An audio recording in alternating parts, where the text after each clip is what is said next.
All right, so this lecture on type 3 might be a little different because I am a type 3. And so this really hits home for me. Type 3 is known as the achiever. Type 3 is also known as the performer. And those are definitely two things that I've considered myself to be in different ways and different roles in my life. Achiever so much that I've also taken like the Strengths Quest assessment, and Achiever was not in my top 5, and that really made me mad. I didn't like that. And so we're going to talk a little bit about this today. I hope you enjoy it. So basics of type 3. They are motivated by how they are viewed. They are motivated because they want to be different. They are constantly seeking affirmation from others, and they kind of respect to have attention. I can give some examples of this. I have I think, a pretty healthy relationship with feedback. I'm always seeking ways to get better, and I'm also looking for words of affirmation as a love language. I do, I don't know if I respect attention, but I do like expect it a little bit. And the way I realized this is like when I had kids, like when you walk into a room with your kids, it's like you're not there. They just focus on the kids and you're just kind of the kid handler. So that took a little getting used to for me. They have a fear of being worthless and unloved.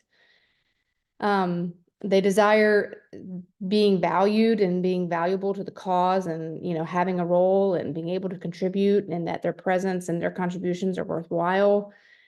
Deceit is their deadly sin, and it's not really like the deceit of others, which that can definitely happen, but it starts really internally and they deceive themselves. And so I would say to threes, the rumbling that we have to do is like to really sit with ourselves. As someone who values authenticity, I know that it's a constant process, right? It's something that can also go off track. And so being mindful of how much time you're spending with yourself. They always say there's 3 sides to every story, your side, their side, the truth. And I think with threes, we have to explore every angle, and we have to have people around us that hold us accountable to the facts and to the truth. As a kid, you are what you do, a chameleon for love. And I think if you look at, looking at Ted Lasso and Jamie Tartt's relationship with his dad, we see it there, right? The dad valued his son because of the kind of soccer player he was. I had a very similar situation, not quite as extreme as Jamie's relationship with his father, but I had a wall of plaques and trophies in my room, right? Very achievement oriented. Once you start getting that kind of recognition, it's hard not to, right? So I definitely experienced a good bit of that. Self-worth is tied to accomplishments rather than who they are as their authentic selves. Image is everything, very image conscious. For me, I think of that as self-care, but I love working out. I value how I dress. I try to be presentable most of the time, unless it's just one of those crazy mornings of getting the kids out of the door, right? But always presentable. Maybe that's part of my southernness too. So those are the basics of the 3. Are you a healthy 3, really? They have the hardest time connecting to their feelings of any other type. And, full disclosure, this is absolutely spot on true. Threes are in that, I think they're in that heart triad, that feeling triad, but their relationship with their feelings is one that they really have to work on because it doesn't come naturally. And I've spent time, I've spent money, I've invested in getting to know my feelings and then identifying them, and emotions being information, right? And so that's definitely one thing about the 3 as we process things, is that we don't process things through our heart, we process them through our head, and being mindful of that as we're making decisions and as we're interacting with others. They are at their, best and shiniest, these really genuine, thoughtful, self-deprecating, tender people. And at their worst, have a tendency for narcissism. It can be a bit jealous and vindictive of others, and definitely falling into a comparison trap. I definitely see this in myself, and I think it's important to recognize this spectrum, right? And to check in, and where am I and how am I doing? Am I healthy, really, right? And what do I need to tweak to get back to where I want to be? A healthy 3 is just going to be good with who they are and not feel like they have to prove anything or be the person that other people want them to be. I can definitely connect to that as a child and an athlete, right? Like, be good with who you are, know who you are, and just show up as that person transparently. On average 3, and I see myself as, this might be where I exist the most. Out there doing stuff, we're rooted in achievement, we're rooting in doing, and so just busy and going and volunteering and helping and all the things, right? Just go all the time. And then a very unhealthy 3 has this, unhappy unsettledness to them, kind of always on the verge of maybe something not so good happening. And it's interesting, I am also a Gemini, and I picked up this coffee mug at Target, and it was a Gemini mug, and it said inquisitive and restless. And I was like, I'm not restless. And then after, sipping coffee out of that mug for a while, I was like, I absolutely is restless. That is exactly what this is. It goes back to the 3 not being able to identify the emotion, right? Or their feelings, but I definitely experience a high level of restlessness as a 3.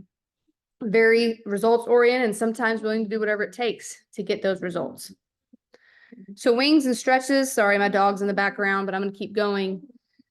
I am a 3 with the 2 wings, so the charmer. It's interesting because I don't really see myself as like this person that gets up on a stage, and I don't want to give a 30-minute lecture or preach a sermon. But I definitely see myself this way as I work a room or a social event or a work event, right? Definitely as my time is running a nonprofit, where I just kind of had to be on, right? And schmoozing, so to say, is maybe how I would describe the charmer. Definitely wants collaboration though, help other people to help.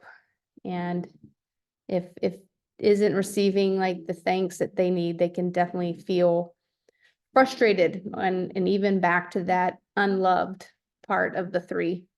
3 with a wing 4 is much more professional. I think this is one I'd love to meet, a 3 with a 4 wing. Can be introspective and pretentious, have this inner struggle between authenticity and personal image, because that 4 is even more thinking, right? And so they might have a lot of inner turmoil, and that could impact how they show up consistently. The stress is a 9. First time I took the Enneagram, I got a 9, and I just kind of realized that I was spending a lot of my time in stress. But busy work, binging, lots of Netflix, right? Lots of other things that probably aren't good for you. Losing interest in the things that bring them joy, like board games for me, just not wanting to play games anymore. Haven't received love for the tasks, so loses hope. So because they're so busy, they're looking to be appreciated for all the things that they're doing for other people. But also, part of the 9 is like that withdrawing, not going to pursue conflict, just want to keep the peace. And to keep the peace, you just kind of shed yourself a little bit to make everybody happy, right? Success, more in touch with their feelings, can communicate what's going on, can be direct with what's going on and how they're feeling about a situation, really wanting to connect with something broader, more than just themselves, the greater good, the bigger world, and really am open to receiving love because they've accepted who they are. Well-known 3s, here's some folks. Nice little variety. I don't think there are any surprises there that these folks are 3s. 3s are politicians, pastors, lawyers. I'm not lawyers, sorry, performers, right? Communicators. I think you see a lot of these folks who have been upper echelon of their respective careers. And then this quote really stuck to me when I was reading the book. They're saints in the making. We're not saints yet, us 3s, but there's a good deal of possibility there. And this quote really gives me hope and encourages me to keep pursuing the path of the healthy 3. So that's a little bit more about me and a little bit more about the 3. And I imagine if you've been in athletics or you're someone who is pursuing a master's, that maybe we have a little bit in common. So hope you'll have a great day. Bye.